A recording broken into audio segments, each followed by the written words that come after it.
कि हमारे बच्चे आज मजदूर बनकर सीमांचल से बाहर रहते हैं और आज हमारी बूढ़ी माँ गांव में तड़पती है, अब मरती है तो पड़ोसी उसे दफनाता है, बेटा भी उसकी लाश को नहीं देख पाता है। ये सच्चाई है या नहीं है? ये सच्चाई है या नहीं है कि आज दिल्ली में, पंजाब में, हरियाणा में, मेरठ में, मलियाना में, चाहे कतर हो चाहे दुबई हो, अगर ये बच्चे हमारे नौजवान अपनी बीवियों को छोड़कर, अपने गांव और गलियों को छोड़कर, अपने बूढ़े बाप को छोड़कर, बिस्तर में अपनी बूढ़ी माँ को छोड़कर नहीं जाते, तो मेरे भाइयों इस इलाके में लोगों के बदन पर कपड़े भी नहीं होते और सर पर छप्पर भी नहीं होता। आज जो कुछ भी यहाँ तरक्की हुई है वो हमारे परदेसी नौजवानों की कमाई की वजह से हुई है। और आज चाहे बहन की शादी हो, बाप की दवाई हो, माँ के कफन के कपड़े हो, इन्हीं परदेसी नौजवानों के खून और पसीने की कमाई है। हमसे सरकार टैक्स लेती है। जो सामान आप खरीद रहे हैं 100 रुपए में अगर खरीद रहे हैं, अगर टैक्स हटा दिया जाए तो उस टैक्स के जगह पर हमको 50 रुपए में कपड़ा मिलता है। पेट्रोल की कीमत यहाँ नेपाल में 65 रुपए है। अगर पेट्रोल की कीमत से टैक्स घटा दिया जाए तो पेट्रोल की कीमत आपको 50 रुपए 60 रुपए लीटर में मिलेगी। आप सोच लीजिए, एक बस्ती में अगर 100 मोटरसाइकिल है और 100 लीटर डीजल यदि खरीद रहा है तो एक एक दिन में आपके बस्ती से लगभग 6000 रुपया तो सिर्फ मोटरसाइकिल वाला टैक्स दे रहा है। तो 12 महीने में 12 छक्के 72 1 लाख रुपया सिर्फ मोटरसाइकिल वाला दे रहा है, ट्रैक्टर वाला, गाड़ी, जीप। तो एक मुद्दे पर आपके पांव के जूते से लेकर सर के कंघी तक ये सब में टैक्स दिया जाता है। लेकिन दिल्ली और पटने में बैठे हुए बेईमान हमारे टैक्स के पैसे से दिल्ली और बंबई को तो सजाता है, लेकिन हमारे सीमांचल को नहीं सजाता। यही वजह है कि हम लोगों ने शुरू दिन से आवाज लगाई कि इन्नल्लाह ला युगय्यिरु मा बिकौमिन हत्ता युगय्यिरु मा बिअनफुसिहिम। खुदा उस कौम की हालत नहीं बदलेगा जो कौम अपनी हालत को बदलने के लिए तैयार नहीं। आज ये लड़ाई अगर लड़ रहे हैं तो यकीनन है कि जब इंसान कोशिश करता है तो कुदरत भी उसका साथ देता है। यकीनन है हमारी ये लड़ाई रायगा नहीं जाएगी। यकीनन है खून बहाने की जरूरत पड़ेगी तो खून बहाएंगे, लेकिन अपनी बस्तियों को हम उजड़ने नहीं देंगे। मैं इस मंच पे जनाब तस्लीमुद्दीन साहब को खराज अकीदत पेश करना चाहता हूं कि 2006 में मैं एमएलए बन गया था। 2007-8 में वो बेचारा तरक्की का खाका उनके सामने में होता है। तो उस जमाने में एक ठाकुर साहब थे, सरोज भारती साहब थे, वो लोग बहुत ही एक्टिव थे मानंदा बेसिन के मामले में कि मानंदा बेसिन योजना का काम करा जाए। सरकार का एक पुराना प्रपोजल था कि मानंदा से जुड़ी हुई जितनी नदियां हैं उन नदियों के जरिए से जो बांध उस इलाके में सैलाब आता है उससे कैसे बचाया जाए, तो उसके लिए एक परियोजना प्रस्तावित थी और उस काम को जनाब तस्लीमुद्दीन साहब ने बहुत मजबूती से आगे बढ़ाया।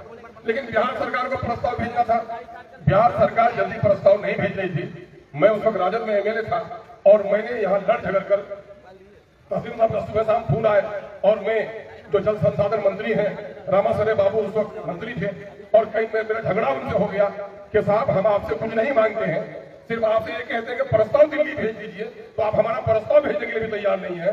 तो यहाँ से बिहार सरकार ने उसको रिकमेंड करके वहां दिल्ली भेजने का काम किया। उस वक्त जो उसका प्रपोजल था वो ये बताया गया था, समझाया गया था, जो टेक्निकल टीम आई थी वो ये बता रही थी कि नदियों के किनारे पर बांध दिया जाएगा और वो बांध कम सड़क का मसला होगा और बीच बीच में प्लेटफॉर्म होगा। अगर सैलाब ज्यादा होगा तो लोग वहां पर आके रुक सकेंगे, सराय का इंतजाम होगा, कहीं कहीं होटल चाय पानी का भी इंतजाम आबादी के एतबार से होगा। तो ये बड़ा अच्छा लगा और हम लोगों ने कोशिश भी की और तस्लीमुद्दीन साहब की अंदर कोशिश रही। ये परियोजना तकरीबन उस वक्त 6000 करोड़ से सैंक्शन हुआ था। लेकिन हुआ यह है कि काम होते होते सरकारी तंत्र में बहुत देर लगती है। तो जब इन लोगों को गरज नहीं थी, इन लोगों ठेकेदारी का, आप देखेंगे नीतीश कुमार के जमाने में एक काम बड़ा हुआ है, हॉस्पिटल में डॉक्टर नहीं है लेकिन हॉस्पिटल का घर बनकर तैयार हो गया है। देख रहे कि नहीं देख रहे आप, है ना? जहां मकान बना है, कॉलेज में टीचर नहीं है, कॉलेजों का मकान बनकर तैयार हो गया है, स्कूल का मकान बनकर तैयार हो गया है। बच्चों को पता नहीं था, 20 साल तक 3 टीचर प्राइमरी का हमारे बच्चों को मैट्रिक पास कराता रहा और जब हमारे बच्चे एक नस्ल तबाह हो गई, जब लोगों का दबाव पड़ा तो अब जाकर के टीचर देने का काम किया। तो इनके जितने भी लोग हैं, पहले टेंडर होता था तो वो जिला में होता था, कोई बेचारा 10-20 लाख रुपया वाला भी जाकर ले लेता था, लेकिन अब ग्लोबल टेंडर होता है। वो टेंडर होता है पटने में ताकि पूरी मलाई उसको लेने का मौका मिल जाए। तो ऐसी सूरत हाल में हमारे लोगों का मसला ये है, अच्छा थोड़ा अपना पसमानदगी समझ है, अरे लोग क्या मसलों यहाँ लगभग करे, उसे देखी कर अपनी संजीदगी का मुजाहरा करो। जंग में लड़ने वाला शेर का शिकारी बिच्छू भी काटे तो हिलता नहीं है, शेर पर उसकी नजर होती है। इसलिए अपने मंच पर नजर रखो। सम्मानित नेता जनाब पप्पू यादव साहब हमारे दरमियान में आ रहे हैं, हम आप सबकी जानिब से उनका इस्तकबाल करते हैं। मेरे भाइयों और दोस्तों, ये परियोजना जब मंजूर होना था उस वक्त इन लोगों ने मंजूर नहीं किया। जब कमीशन खोरी का मामला आया तो इन लोगों ने इस परियोजना को अलग रूप दे दिया। यह परियोजना क्या है? इस परियोजना में जो एस्टीमेट बना है, जो पराक्रम बना है, वो बिल्कुल हम लोगों के मन से और हम लोग के फायदे के बिल्कुल खिलाफ बना है। खिलाफ किस तरह से बना है? खिलाफ किस तरह से बना है कि हमारे यहाँ सैलाब आता है, कुछ इलाकों को अगर छोड़ गए तो बाकी इलाकों में पानी आता है, 2 दिन 3 दिन लगे चला जाता है। और जब सैलाब के लिए आप कहते हैं कि हमको बाढ़ पीड़ित घोषित करो, तो डीएम कहता है कि चूंकि 72 घंटा से पहले पानी उतर गया, नियम यह है कि 72 घंटा जब तक नहीं होगा हम आपको सैलाब का कोई सहायता राशि नहीं दे सकते हैं। इसका मतलब यह है कि हमारे यहाँ अक्सर जब सैलाब आया है तो वो 3 दिन से पहले पानी उतर जाता है। तो हमारे यहाँ जो सबसे बड़ा मसला है वो कटाव का मसला है। हमारे यहाँ जो सबसे बड़ा मसला है वो कटाव का मसला है, और कटाव रोकने के लिए ये योजना अगर इस रूप में बनाया जाए तो ये कहीं से कामयाब नहीं हो सकता है। अब हुआ क्या है, पानी का जो सरफेस होगा अक्टूबर में, लास्ट में पानी का जो सतह होता है नदियों का, नदियों के सतह के बराबर की दूरी दाएं भी और बाएं भी, तो मानंदा नदी तो कहीं कहीं आधा किलोमीटर, कहीं 400 मीटर 300 मीटर चौड़ी रहती है, और सैलाब के जमाने में तो 1 किलोमीटर चौड़ी हो जाती है। तो अब तो आपका बांध बनेगा, तो बांध बांधने के लिए लोगों ने कहा है कि पानी को हम लोग मानंदा होते हुए लाएंगे। सुन लीजिए इसको बारीकी से। और अभी जो पानी आता है, मान लीजिए खूब बारिश हुई, 1 मीटर पानी बरसा, तो वो 1 मीटर पानी 5 किलोमीटर में फैल गया। लेकिन जब वो बांध बांध देगा 5 किलोमीटर की जगह पर बांध कहीं 1.5 किलोमीटर, कहीं 2 किलोमीटर में होगा, तो 1 मीटर पानी की ऊंचाई कहीं 3 मीटर, कहीं 5 मीटर हो जाएगी। इसका मतलब ये होगा कि जो भी बांध के अंदर की बस्ती होगी सारी बस्ती डूब जाएगी, और नतीजा ये होगा कि हमारी लाखों की आबादी मुतासिर हो जाएगी। जब किसी का घर डूबेगा तो क्या वो अपने घर को डूबने देगा? क्या सरकार का कोई पहाड़ी बांध पर पहरा करेगा? हैवी बारिश हो तो बांध के कट जाने का डर होगा, या फिर कोई मतवाला मजनू उठेगा अपनी बस्ती को बचाने के लिए बांध काट डालेगा। और ये आप लोगों ने अभी कटिहार में देखा है, मानंदा बेसिन फेज 1 के तहत जो बांध बांधा गया था वो कटा है और आज तक उसको बांधने के लिए नहीं दिया गया। तो इस तरह से होगा ये। आइए आप इस्तेमाल कर लीजिए। तो वो बांध का मसला ये होगा कि वो उसको काट देगा। जब काट देगा तो लबालब भरा हुआ पानी जो 4 मीटर ऊपर होगा, यानी 10 फीट 12 फीट ऊपर पानी हो जाएगा, वो पानी जब अचानक काटा जाएगा तो न जाने कितनी बस्तियों से होकर छोटी छोटी नदियां हो जाएंगी और सामने की बस्ती बर्बाद हो जाएगी। इन बेईमानों को हम लोगों ने यह बात समझाया, मैंने असेंबली में भी समझाया, हम लोग कई एमएलए मिलकर चीफ मिनिस्टर को भी खत दिए। भाई जनाबे हाजी अब्दुल सुभान साहब ने बार बार पत्र लिखा। अभी कमेटी आई थी जनवरी में, और जनवरी में उस कमेटी को सबसे बेहतर जगह हमने वहां समझाया पूर्णिया में 3 दिसंबर को, 3 दिसंबर को जो कमेटी आई तो हम कहेंगे देखिए यहाँ बांध बांधिएगा तो कैसे बांधिएगा, चलिए अमोर में बेलगच्छी के पास। अब बेलगच्छी में जो परमान नदी निकल के आती है सुपौल के किनारे से जोगबनी से, और एक नदी निकल के आती है जो तीस्ता से सिलीगुड़ी से। तो सिलीगुड़ी से जोगबनी की दूरी 150 किलोमीटर है। इस 150 किलोमीटर में जितनी नदी बहती है वो डेढ़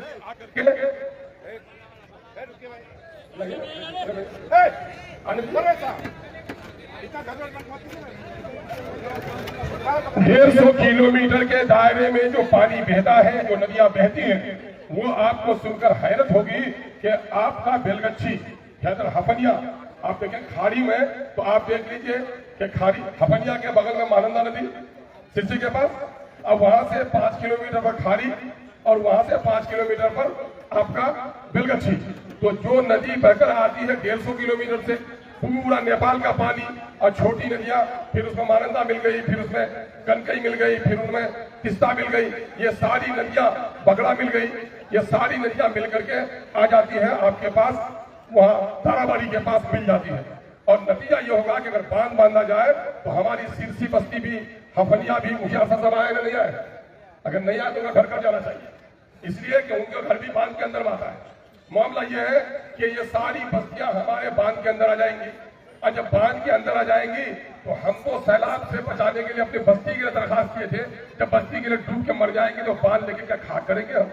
इसलिए भाई हम लोगों ने ये कहा है, प्रस्ताव रखा है, आप जाएंगे या कान की सुइया के पास टिटिया एक बस्ती है, रिश्तेदार भी होगा टिटिया में, और पुरप्पा का जो टिटिया है वो इत्तेफाक से वेस्ट बंगाल में पड़ता है।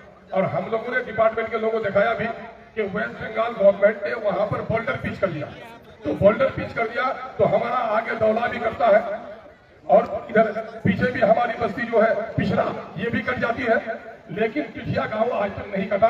यहाँ जो सैलाब का पानी आता है वो बहकर चला जाता है।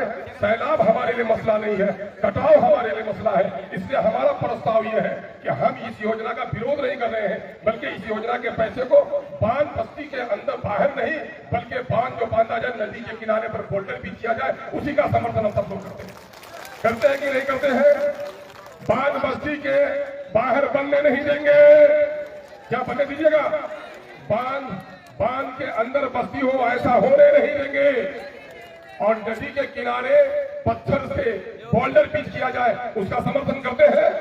तो इस समर्थन के लिए, क्योंकि एक तो तिस्ता केनाल है, हम लोग बचपन में थे, मजलिसपुर वगैरह जाते थे तो सुनते थे कि तिस्ता नदी का पानी उधर से निकाला जाएगा। परेश वाला याद मत चलिए ना यहाँ भाई, परेश वाला नीचे नहीं आप लोग, तिस्ता का बांध स्टेज को गिरा दीजिए।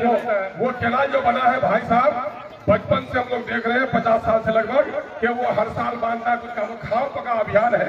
ये जो योजना इस अंदाज से बनाया जा रहा है, अभी 1800 करोड़ का ये पैसा किसी के बाप का नहीं है, ये पैसा सीमांचल के गरीबों के टैक्स का है। हम अपना पैसा लुटेरों को खाने नहीं देंगे और इस प्रारूप में कभी ये काम होने नहीं देंगे। उसके लिए 1800 करोड़ का हुआ, वो काम हुआ है। अभी फेज 1 तो पहले जो आज से 40 साल पहले हुआ था, वो था जो कटिहार में हुआ है। जनाब पप्पू यादव साहब का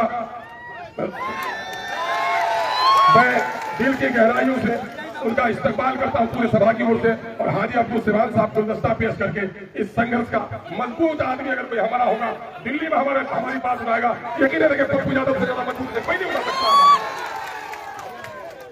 पप्पू यादव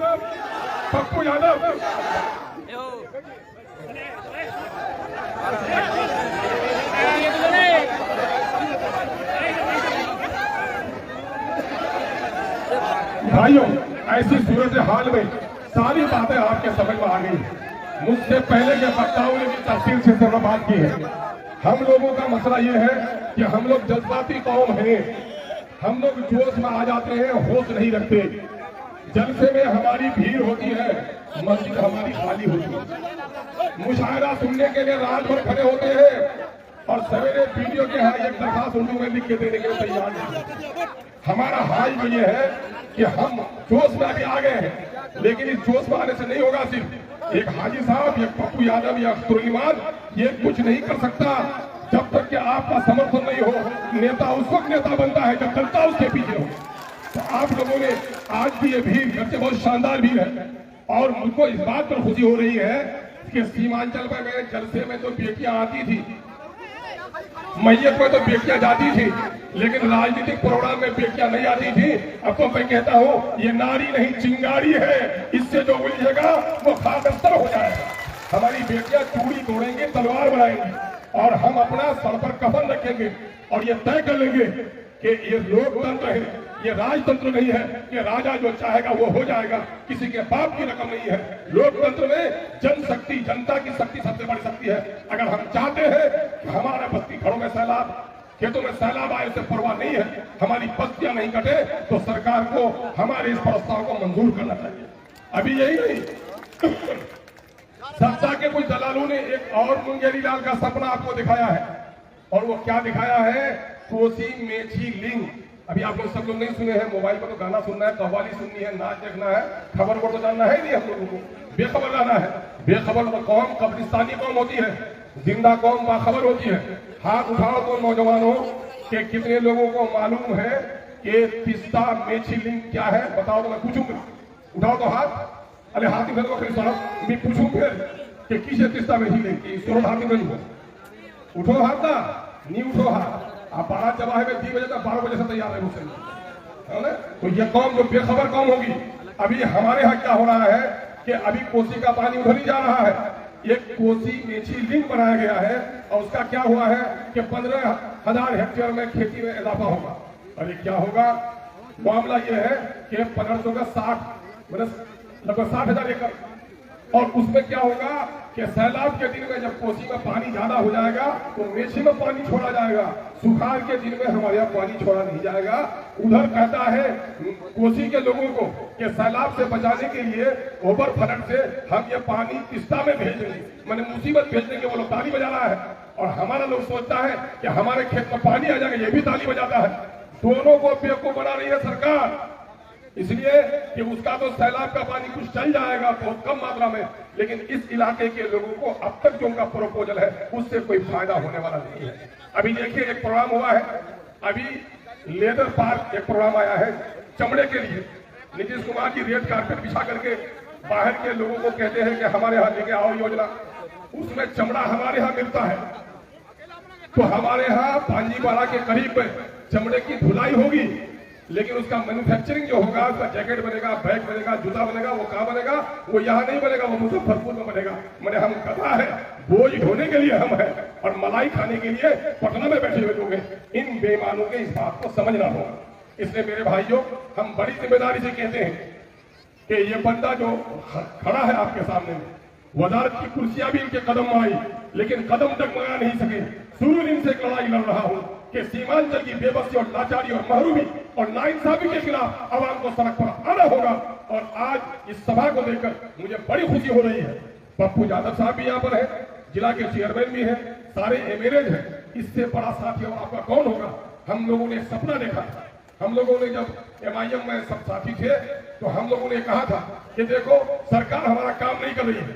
3 साल तक अलीगढ़ की जमीन के लिए लोग लड़ रहे थे, MP साहब लड़ रहे थे पार्लियामेंट में, हम लड़ रहे थे असेंबली में, कान में बात नहीं जा रही थी। लेकिन हाजी साहब उसको हम कह के हाजी साहब जगाइए आगे लोगों को, हम लोग पूरे सीमांचल को जगाए, और जब बैठे 24 घंटा नहीं सिर्फ 16 घंटा बैठे थे किशनगंज में, तो जो काम 3 साल में नहीं हुआ था 3 महीना में हो गया था। हम लोगों ने अपने साथियों को कहा था कि दोस्तों पर घबराओ, वजीर बनना है तो मुकद्दर में बन जाओगे, लेकिन सीमांचल के लोगों की जो बरसों की उम्मीद है, अगर हम लोगों ने जिस दिन 22 में चक्का जाम कर दिया, अररिया में, कोचाधामन में, बहादुरगंज में उस सड़क को जाम कर दिया, तो दिल्ली और पटने में बैठे हुए इन बेईमानों को 24 घंटे में इस इलाके के मसले को हल करना पड़ेगा। यही वजह है जब मैंने बार-बार वहां कहा मेरा पैसा लोगे और नालंदा को सजाओगे। नालंदा बिहार में है कि बिहार में नालंदा है, नालंदा बनेगी दुल्हन और सीमांचल बनेगी नौकरानी, ऐसा नहीं होगा। मेरे पैसे से 5-5 किलोमीटर पर पुल बनाते हो गंगा में, और हमारे महानंदा में 50 किलोमीटर पुल नहीं होगा। अल्लाह का शुक्र है आपकी दुआओं से ये आवाज कामयाब हुई, और आज महानंदा में कानकी में 200 करोड़ रुपए से पुल बनता है। इसलिए मैं अपने साथियों को कहता हूं, अपने सियासी दोस्तों को कहता हूं कि मांगने से भीख मिलती है, लड़ने से हक मिलता है। गर्दन झुकाने वाला गुलाम होता है, गर्दन कटाने वाला सरदार होता है। गर्दन कटाने के लिए तैयार हो जाओ। इनकलाब, इनकलाब, महानंदा बागड़ों को संघर्ष समिति। चलिए 22 की अवाम और सीमांचल के अवाम जिंदाबाद, सलाम, आदाब।